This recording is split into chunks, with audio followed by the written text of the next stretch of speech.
What does George Michael have to do with releasing books and becoming an artist?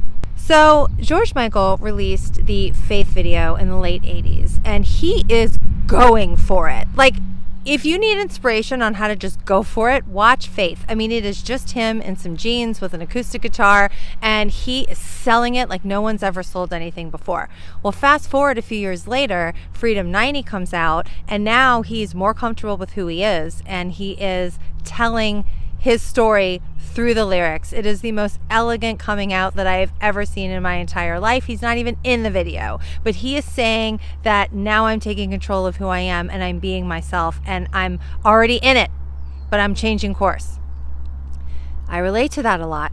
You know, I started writing a few years ago and just released nonfiction. It was just what felt right at the time, but I would have never, ever predicted that a few years later, I would be about to release my first fiction book. And it feels more me, and it feels more personal. And now I'm actually ready for it. So how does all this relate to George Michael? Well, first off, when I released my first few books, I had the largest case of imposter syndrome ever.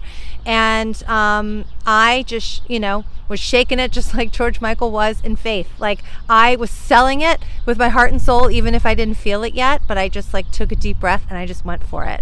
But now I kind of feel like now that I'm on the journey, the real me is coming out. And I think there's a lesson in this, that even if you don't know what you want to create and who you want to be, you just jump, you just start. And then you never know where the journey is going to take you. And that's okay. It's okay to not know. I'm rolling with it.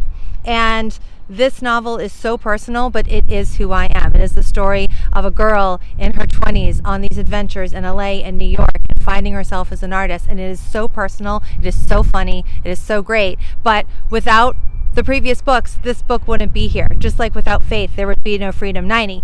Fun fact, the song Freedom 90 is woven into my book. That's how much I love it. It's in chapter 3 in a very humorous way.